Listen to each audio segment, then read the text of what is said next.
Texas. where you see the pine trees. You know, when I first came here, it was the first time I ever went on a college campus. I came here to cheerleading camp. No kidding. How about that? I was the worst one on the whole squad. On high school, right? My name is Kelly Siegler. I was a prosecutor in Harris County, Texas for most of my career. I tried over 60 murder cases, and all of those defendants were convicted. I've spent the last few years traveling all across the country, working with local law enforcement on their old unsolved murder cases. So it's Harris County, Montgomery County, Walker County.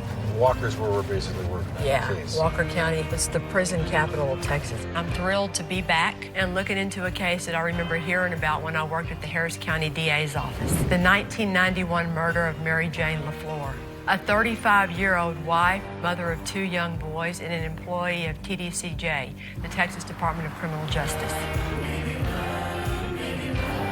The people that work in Texas law enforcement are a very close family, and that's what makes this case so important to me. You know, this is a tough case. And this one was huge. It was all over TDCJ, Crime Stoppers, and local news up here. We brought in Steve Spingola. He is a key member of this team, and he is not afraid of a tough case. The question is going to be trying to find out who was really the last person to see her alive. Mary was last seen alive at a local mall where her husband reported seeing her drive off with a mysterious man. 18 months later, her skeletal remains were found in a nearby woods.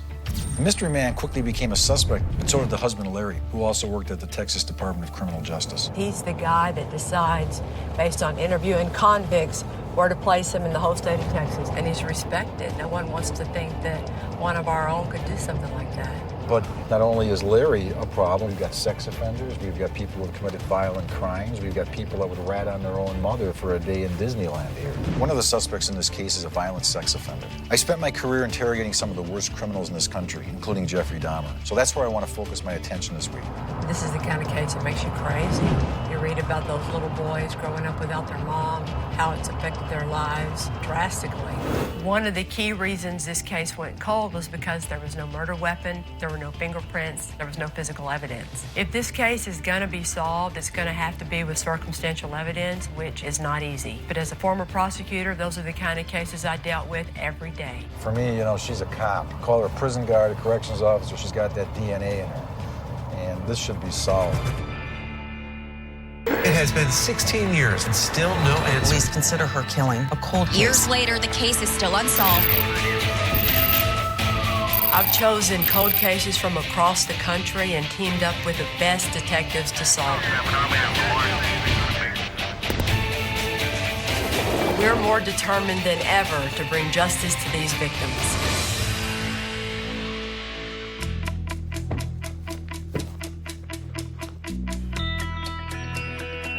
Hello, Chief. Hello. Hey, Ken. Good morning. This is Steve Spingola. Good morning, Hey, Kelly. Ken. Kevin Munster. Nice to meet you, sir. This case to y'all is... It's extremely important, and I was here at the time. I remember it well. Thank y'all for taking the time to do this. Oh, you're welcome. You got a place for us to work, Ken? Yeah, let's go into the Yeah. war room. The first thing we do when we hit town is meet with local law enforcement and let them give us a crash course on all the details of the case. Yeah, come on in. Thank you. Hi, Scott Mitchell. Kelly, nice to meet you. Nice to meet you, too. We look at every case with a fresh set of eyes and start the investigation like it's day one. Hey, Greg. Hey, good seeing you. You too. I've asked Detective Greg Pinkins to help us out on this case, too. Greg has spent his entire career working alongside the Texas Department of Criminal Justice. Because we're going to be talking to a lot of witnesses in that world, Greg is perfect because he knows it inside and out. Let's start by putting Mary LaFleur's picture up.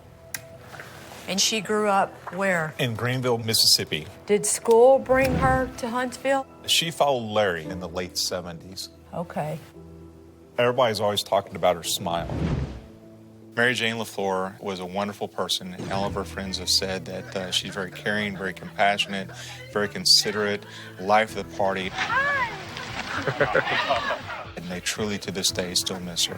And hearing that just gives you energy to find out what really happened to Mary and the person responsible to be brought to justice. Y'all start talking about the case? Yeah.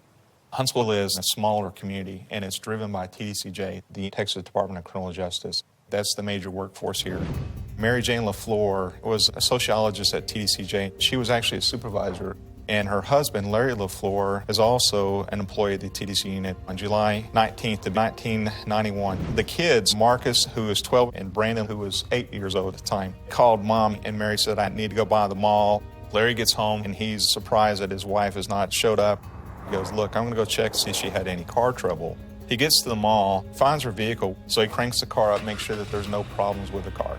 He leaves the vehicle there. On his way home, he sees a vehicle, a male, which he couldn't describe, and he sees his wife in the passenger seat. Well, he gets chased for about a mile. He can't catch the vehicle, and then he drives back to their residence. In his mind, he thinks his wife is being unfaithful to him. Detectives thought that Larry's story from that night sounded odd, and so was the fact that it took him 2 days before he contacted the police. A year after Mary went missing, there is a gentleman walking around off of a logging trail, and he sees a skull, he sees some other bones, and he sees jewelry. And then through dental records, the sheriff's department were able to identify it as Mary Jane LaFleur. We sent some stuff off the lab, wasn't able to really recover anything. We didn't have really any leads, and it's been cold since. It's plagued this community for the last 25 years, so we're very grateful for y'all coming in and helping us with this. How about if we put Scott Reesberg up first on the suspect board? There's an inmate, John Koenig. And what does he say? He says, I was in protective custody with Scott Reesberg, who often talked of kidnapping LaFleur and having sex with her. He would talk about this woman every day, and he would tell me, I will kidnap this girl and have her real rough. Real rough?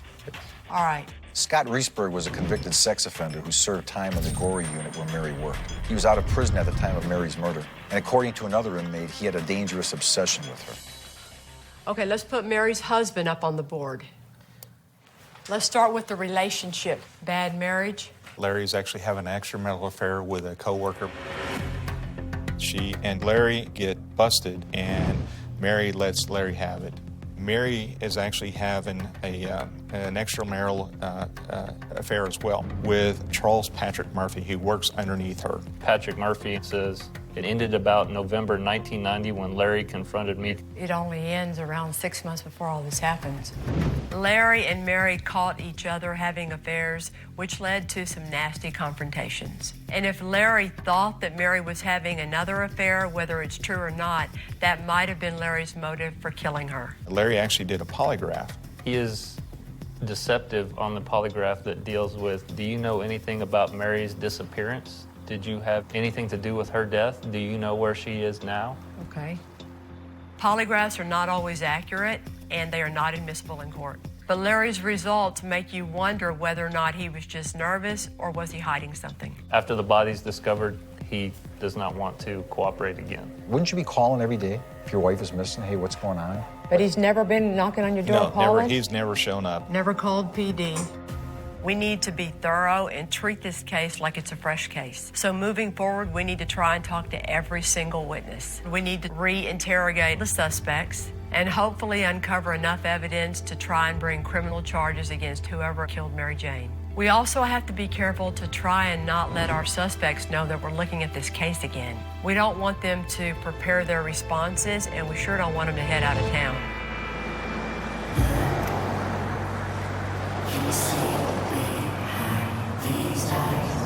And who's the driving force in the family? Bobby. She has been a real advocate for her sister, and she needs answers. She's not going to let this go. Cases like these are really hard because you have a spouse who's the suspect, and you don't want to hurt the children or make it even harder on them. Brandon. We know that Mary's boys loved her dearly, but they also love their dad, and you don't want to put them in a difficult spot. So instead, we're going to meet with Mary's siblings, who have for the past 25 years been writing letters, calling the authorities, holding vigils, and doing everything that they could to keep this case in everybody's mind. Nice to meet you, Miss Johnson. Miss Bobby. 25 years has been such a long time. You've been there for your sister, and you've been her boys. That driving force and keeping this alive. Why'd you do all that? She was my sister, and I felt I had to do something. What was Mary like as a little girl? Well, I raised her.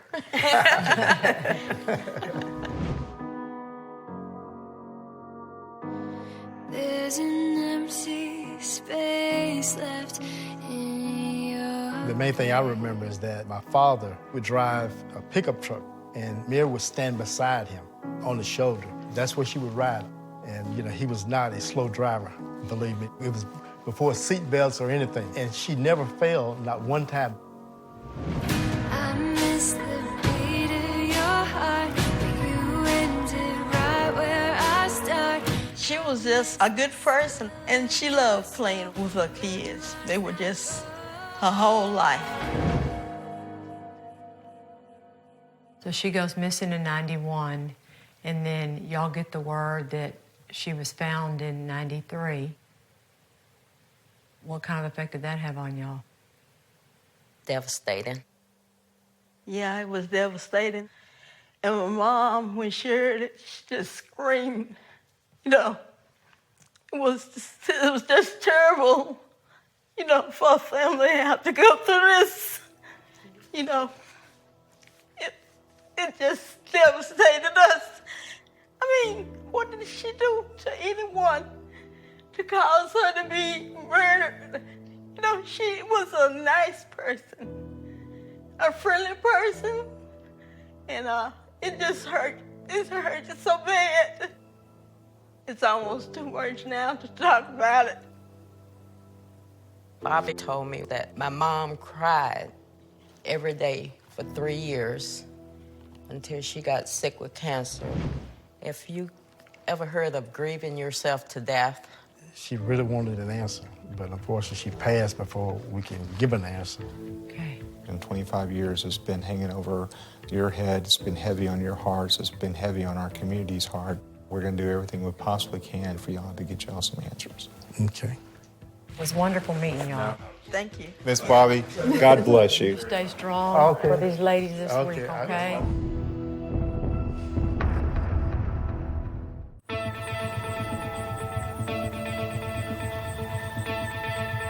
Guys, let me show y'all. So there's 3 different locations we want to go to today. We have 2 suspects in the murder of Mary Jane LaFleur, including her husband Larry, who claimed he last saw her alive riding in a stranger's vehicle speeding away from the mall. We're going to go out to the West Hill Mall where Larry saw his wife's car parked. We're going to drive the route that Larry said that he took that night. And then we're going to end up where her skeletal remains were found in western Walker County. We need to examine the details of Larry's story and the woods where Mary's remains were found. The very descriptive way he followed the car that night seems kind of unusual of a route. It's going to be really helpful for us to see it. Does it look a lot the same, just this part? Yeah, it's still the same. The only thing that's changed is the names on the buildings. Okay. On July 19th, 1991, Mary parked her car in this spot right here. And then her car remained in this spot until Larry came and found it. Witnesses reported seeing Mary in the mall around 8 p.m. and Larry around 9:45 p.m., but nothing more than that. And in 1991, there were no security cameras outside that mall. So almost everything else that we know about what happened next came from Larry. He noticed that her personal belongings were actually underneath the driver's seat. So he concludes that Mary's not here, and he's starting to think Mary's having an affair on him. Mary and Larry both worked at TDCJ, where it was common practice to not leave your purse away from you at any time, especially in your car. Mary would have never done that, and Larry knew it. So it's odd that Larry didn't immediately suspect foul play and want to call the police. I'll show you the route that Larry was leaving to go back to his house. Larry gets in his truck and he gets on Financial Plaza here and comes to the light. It's at this location where a vehicle passes from his right to his left. And when the vehicle passes in front of his headlights, he sees Mary in the passenger seat ducked down. Like this truck right now? Yes, like this truck right now, and would later say that she may have been pushed down. According to Larry, he immediately gave chase to the vehicle. The route described by Larry twisted and turned through the parking lot, passing a movie theater and a Walmart before quickly entering the expressway. So the vehicle gets on the 45, and he cannot get caught up to the vehicle. And at this point, Larry returns to the mall I tell you what, if that would have been my husband in a car with some woman and I thought that he was messing around with that lady, I'd have blown my car up to find him. If Larry is making up a story, why go into all the detail about that crazy, circuitous mall route to get to 45? Going all through the parking lot is kind of weird. It was an easier way to get into the service road. Larry's story didn't end at the highway. Upset that he was being cheated on, Larry returned to the mall, parked his truck, and drove Mary's car home so that she would be stranded at the mall because she didn't have the keys to Larry's truck. Then later on, Larry got a ride from a friend to retrieve his truck. It all makes you wonder whether Larry's story is so convoluted it has to be true, or is he covering something up?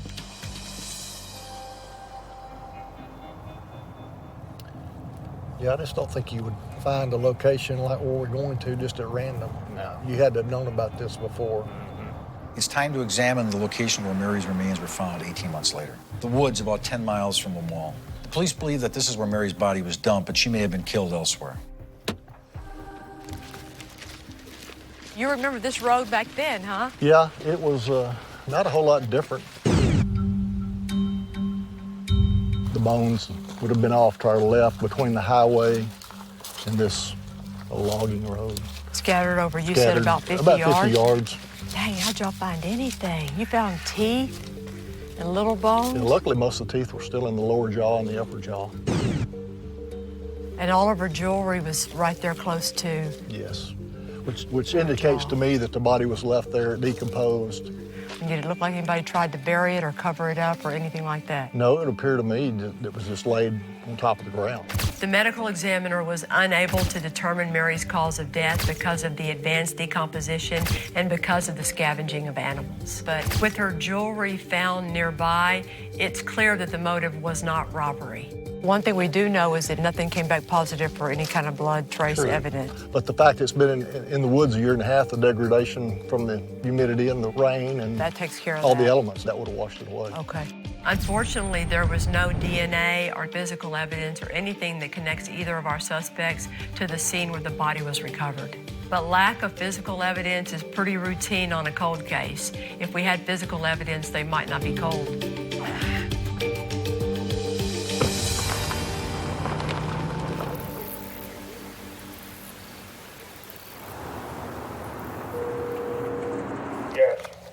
Yeah, is this John Koenig? Yes, sir. Hey, how are you doing? I'm all right, I guess. This is Detective Scott Mitchell at Huntsville PD. Yes. We need to look deeper into the world of our two suspects, and examining Scott Reesberg is our next priority. Do you remember a Scott Reesberg?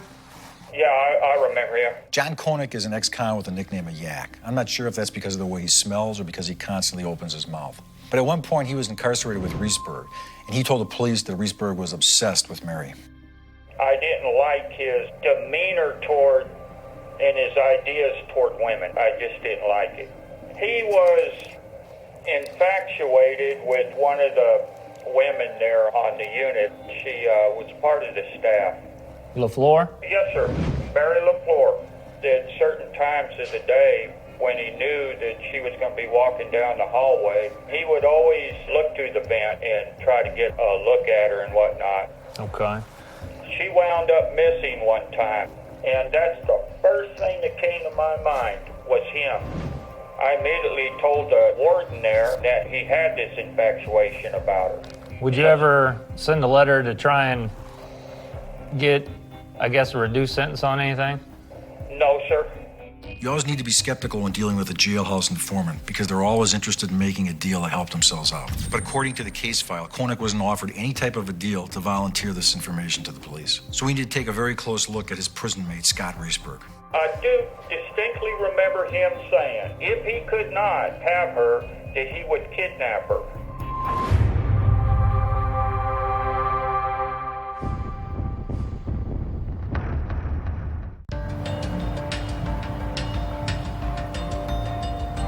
These are my notes, Scott, for when y'all go try and find Reesberg.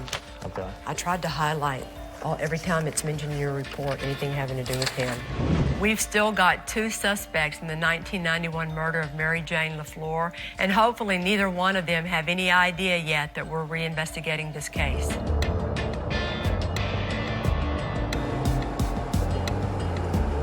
Is that the card? His right there, the Corolla? That's this one right here. Reesberg is a convicted sex offender who was out of prison at the time of Mary's murder. He claimed to have an alibi, but he also allegedly threatened to kidnap Mary, so he's never been officially cleared out as a suspect. You were an inmate at the Gore unit. Gore unit. What were you there for? Aggravated sexual abuse. Okay, is that why you're a registered sex offender? Yes. The actual person that went missing was an employee there at the Gore unit. Her name was Mary LaFleur. Do you remember? I remember her. You remember her? Mm-hmm. How do you remember her? She was real pretty. When she'd go down the hall, everybody'd stop, including the guards. Mm-hmm. She was a looker. Did you ever make any comments to any of the other inmates about her? Well, I mean, we all made comments, but kind of like the Donald Trump thing, I guess. Inmates at the time there gave mention of you were infatuated with Miss LaFleur. No. And then you would talk about her every day, and you told him, I will kidnap this girl and have her real rough. Oh, God. I don't think so. That's just stupid. Did they ask you where you were and all that kind of stuff? Yeah. They asked me all that. I know I was helping a buddy of mine work on his Corvette. When I got off work, I went to the auto parts store, because he had to work late, and picked up some kind of parts for the door. Mm-hmm. And then I met him over at his house, and we worked on the Corvette, and I went home. Okay. Do you remember the friend that you went and saw? John Davis. You had nothing to do with her death? No, I had nothing to do with nothing. Just trying to get on with my life. All right. Well, Mr. Reesberg, appreciate you meeting with us. Mm-hmm. Take care. It seems like Reesberg has his story straight, but we do need to still track down his alibi witness. This is Ken Fouch with the Huntsville, Texas Police Department. In the meantime, we need to talk to all of Mary's co-workers from the Texas Department of Criminal Justice to see if they know anything about her relationship with Larry or his behavior at the time of her murder. But it's been 25 years. We just hope that they can remember something that might help the case. Did you know her boys and know her husband? I knew her husband, Larry. Didn't like him too much. He's kind of mean to Mary. The first time we went out to eat, he was giving her hell about where she had been. Why did she go? Who all went? He won't let me do anything. I can't. I can't even go to the grocery store, and I can't do this, I can't do that, the way he treats me, There were lots of rumors about how abusive her husband was. There had always been rumor about abuse. About a week before she disappeared, she came into work, and it looked like somebody had just grabbed hunks of her hair and just chopped it off. I asked her what was with the hair, and she says, "Oh, I cut it." And then she didn't want to talk about it. I also remember she came to work with a black eye. She had rolled her sleeve up, and she had bruises on her arms. The jealousy, the controlling, everybody saw it. But Larry was a prominent person. He's rising through the ranks of TDCJ, so nobody says anything about it. And Mary doesn't disclose it to anybody. She keeps it hidden. If she was missing since Friday evening, why would you wait until Monday and someone else had to tell her, "Hey, you got to call the police. You got to call it in that she's missing"? Why would somebody have to coach you to do that for your wife, your child, why would somebody have to do that? He told me when he was doing his internship with homicide detectives, they told him that the best way to get rid of a body is to leave it out where the animals can tear it up. She was a great person. I just hope that we find out what actually happened. She's such a beautiful woman. It was really sad to lose her. Yes, ma'am. Yes, ma'am.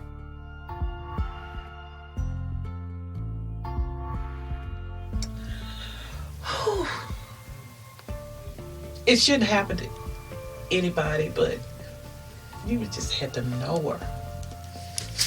It just stays on my mind. That's right. It's okay.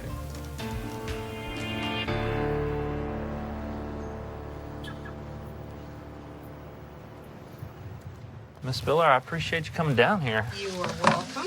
Like I said on the phone, we're going through the case involving Mary LaFleur. Yes, sir. Disappearance, and I understand that you were actually married to Larry. Yes. Mm-hmm. If anyone may have firsthand knowledge of Larry being physically abusive, it would be his ex-wife, Frida Spiller. Frida and Larry got married about a year after Mary's disappearance. Did he ever talk about Mary Jane's disappearance? No. He just act like she didn't exist.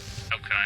Living with him during that time, did you ever become suspicious of him? No, he seemed pretty normal, but I think that, you have some people that they know what they're supposed to do and they know how they're supposed to feel, but they don't really feel it. They can just act it. And to me, he's one of those people. Was there any type of violence, domestic abuse, verbal threats? No violence. One time he said something about, I'll throw you away like you're trash. Putting bad guys behind bars has no end. You know that, young quarterback. I know that.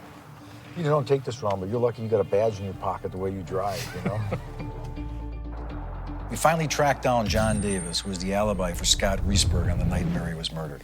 John is no longer in touch with Scott Reesberg. You can just sit up in the front seat right there. Hopefully he can remember what they did that night. He mentioned that he's headed to look for a part at a store to help work on the Corvette. I remember working on a Corvette, but I don't remember him being over there. I almost fell out of the back seat of that truck when he said that.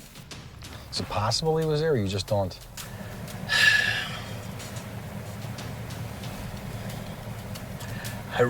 He wasn't there. Davis tells us this isn't true. It didn't happen. Do you specifically remember him asking to go along with his alibi? I'm sure he probably would have asked me to do that. All of a sudden, Reesberg's alibi is falling apart, and he's looking like a better suspect minute by minute. What you got? We just got done talking to John Davis. At first, he doesn't remember having Reesberg over, and then he just flat out says that Reesberg never came over and he lied about it. Oh. This just got really interesting.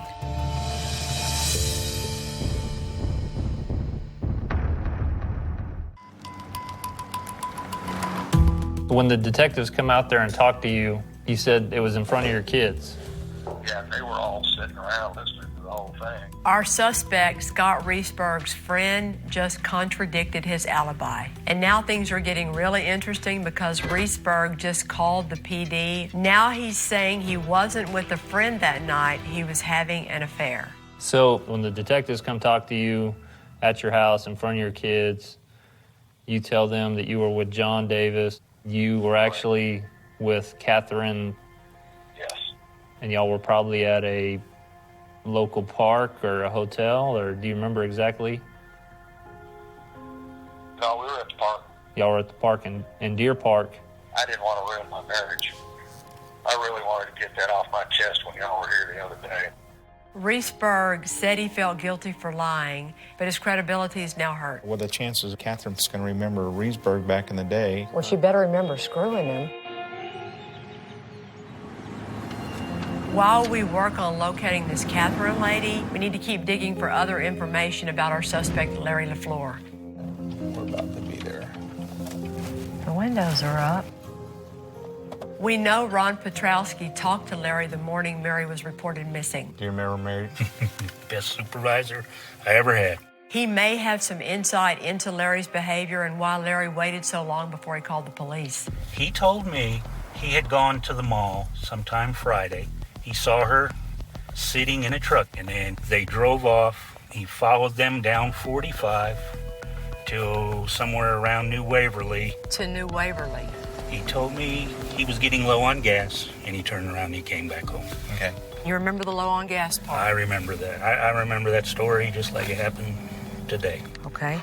Larry's original story was that he gave up the chase after about a mile, not that he went 15 miles and ran out of gas. This is a whole new story. You've been very, very helpful, Mr. Petrowski. Thank you. I hope you guys solve this. I really do.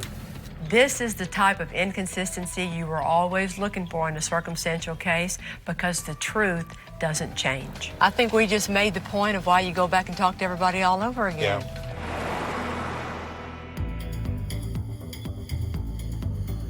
All right. We've been able to locate Scott Riesberg's new alibi, Catherine. There she is. Blue shirt. Oh, yeah. Big Texas smile. It's critical if we can determine that her story matches Riesberg's. And if not, Riesberg may very well be our killer. Scott Riesberg mentioned you as someone he was having an affair with in the year 1991. I was trying to think how long it's been since I've seen him. That would be about the right time. Okay. He wouldn't be lying when he said y'all will get together. No, we did meet more than once, several times. It's right there in Deer Park off of, I want to say San Augustine. During the summer months there in 91. I mean, I don't know, 6 months, a year? It was a while. Mm-hmm. So it was not It just was like an a ongoing thing, no. one time here, one time here. No. It was quite a while during that time. Okay. Catherine's story seems to match Riesberg. She doesn't remember the exact date, but she confirms that she was having an affair with Riesberg at that time. Did he ever talk to you about any day, like needing a specific alibi? No, he never said anything about wrongdoings. Did you ever hear the name Mary LaFleur? No. Nothing. Thank you for your time.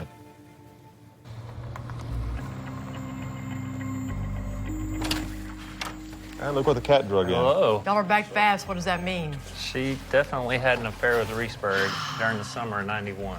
And she's credible? Yes, very. She remembered Scott Riesberg.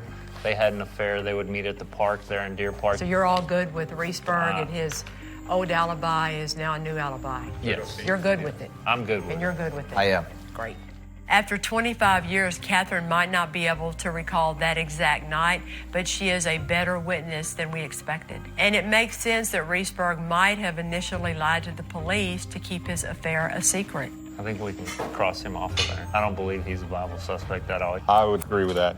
The fact is, there's no evidence he ever had any contact with Mary after his release, and he came clean about his alibi all on his own. Scott Riesberg has a lot of issues, but he is not our killer. Scott Riesberg, everybody's good to eliminate. Yes. Yes.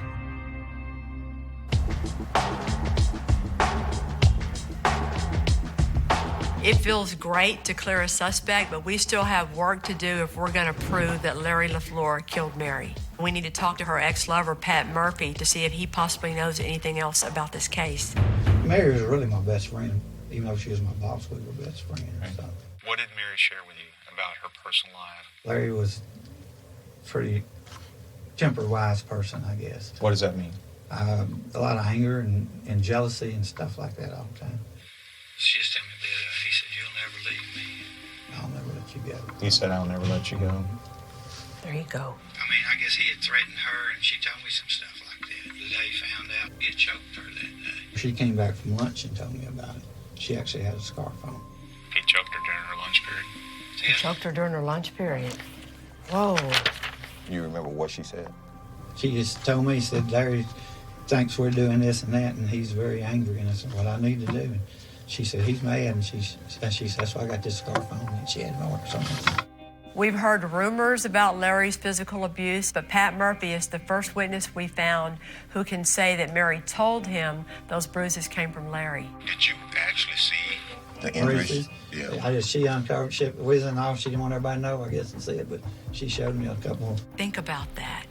That means that Larry had to have, over the lunch break, gotten so mad at his wife that he squeezed her throat so hard he left bruises that fast. That is a beautiful piece of evidence that Pat Murphy probably didn't want to tell 25 years ago, but he told it today.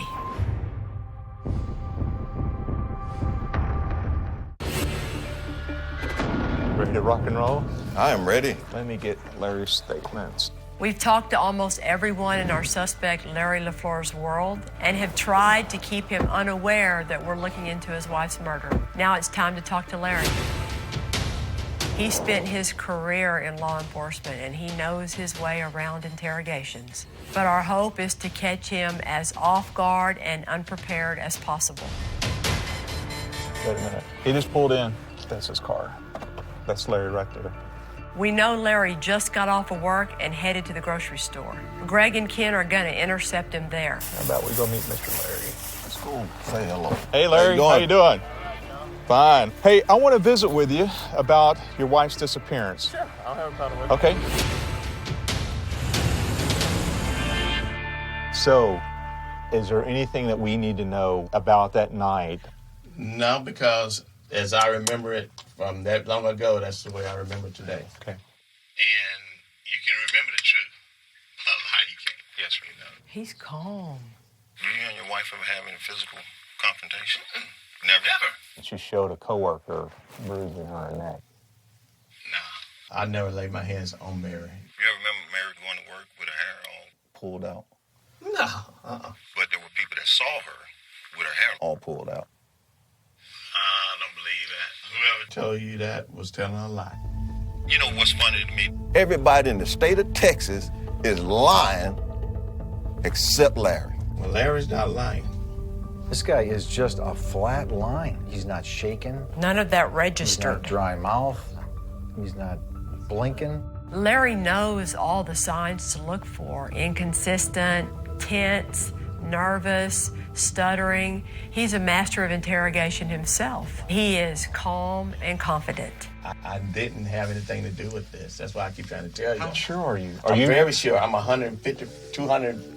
Ever how much sure I need to be, I am. Ever how much sure I need to be. I was exiting the mall parking lot. This car came across at my lights. And I noticed the guy was looking at me. Oh, wow, you saw the guy? You know what? I don't know if it was a guy or a lady, but whoever it was looking at me. Okay. But I'm looking past that person looking at her. I see. Now it might be a lady. You come up with this elaborate story. Now I'm supposed to believe that this guy is driving a car, holding her down, speeding through the parking lot, and Larry can't get a license plate number. He don't know what the guy looked like, don't even know if it's a male. That's true. He's been there for 3 hours. He's not sweating, he's not crying, he's not trembling. He doesn't even look tired. You say you're a man of God. Yes, sir. As a fellow Christian and you, It's the right thing to do.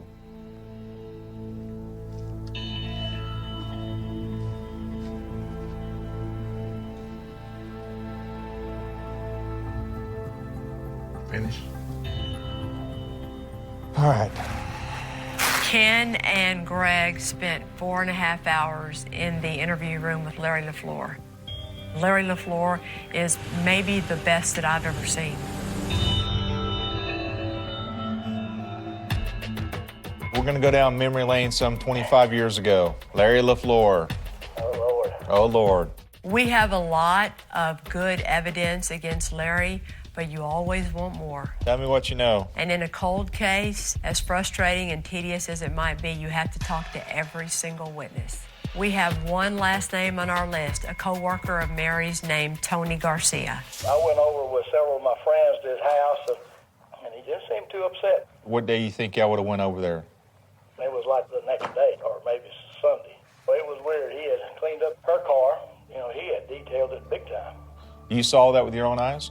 Oh, yeah, it was sitting outside, and the doors were open, and he was working on it. That was really the weirdest thing. If I'm mad at my wife for cheating on me, I sure wouldn't be cleaning her damn car. Tony Garcia just became a star witness because Larry cleaning Mary's car the weekend she was murdered, it makes you wonder if he's trying to clean up something. This is the kind of sweet break in the case that you hope for. Bam. Tony Garcia. Yeah. Sweet. All right, guys, look at that board. There are no more witnesses to talk to or details to review. And now we have enough circumstantial evidence to present to the DA. Start with his story that he gave that night. Why didn't you get a license plate, Larry? What do you mean you could see her maybe duck down, but you couldn't see the driver? You only went one exit down the road and you gave up and went home? That story never made any sense. Larry said it himself. The truth never changes. You can remember the truth. A lie you can't. But Larry's story has changed. All of a sudden, he's going all the way to New Waverly. He told me he was getting low on gas, and he turned around and he came back home. You also found out he did wash the car the very next day. Well, if I'm mad at my wife for cheating on me, I sure wouldn't be cleaning her damn car. And then you find out from Pat Murphy, she comes back to work with bruises around her neck. He choked her during her lunch period. He choked her during her lunch period. Whoa.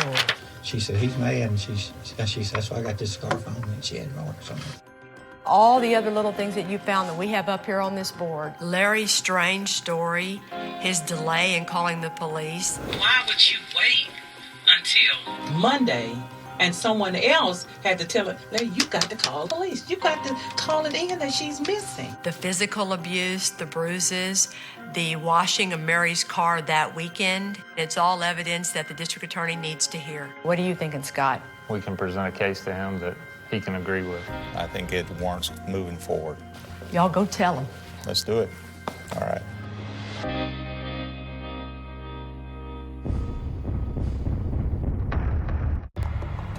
Walker County District Attorney David Weeks and his assistant Stephanie Stroud have agreed to listen to the case. Good morning, Mr. Weeks. How you doing, sir? This is the moment that the Huntsville Police Department and Mary's family have been waiting 25 years for. If the DA's office likes this case enough to take it to a grand jury for an indictment against Larry LaFleur, that's one step closer to a conviction and sweet justice for Mary Jane LaFleur.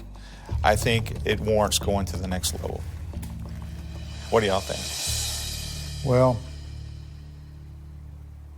I think there's enough here to take to a grand jury at this point and let them see what they think of it. I think that there's enough new information that it warrants presentation to a grand jury. That make you happy, Ken? Thank you very much. Thank you very much. Greatly appreciate your work. This has been on my mind since 1991. Yeah. This is that kind of case where when you're going to retire soon, like David is, you want to walk away proud that you did all you could. I can't think of a better case to work your heart out on than this one. When the water's edges brushing right.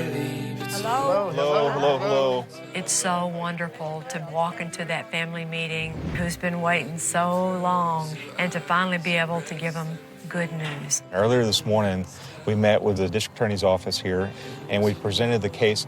I'm happy to tell you that they are going to take it to the grand jury for consideration. So that is great news. That is great news. Yeah. Ken will go into the grand jury where there's 12 citizens from Walker County and lay out the whole case to them. And those citizens will decide whether or not they think there's enough evidence there to indict Larry for the murder of y'all's sister. It's still a long process, but you're finally getting it moving. Yeah. I wish that your mother was here to hear this news. Oh yes, she'd definitely be happy today. She was looking forward to justice being done. And I'm so grateful that there will be some justice for Mary. I'm so glad that I never gave up hope.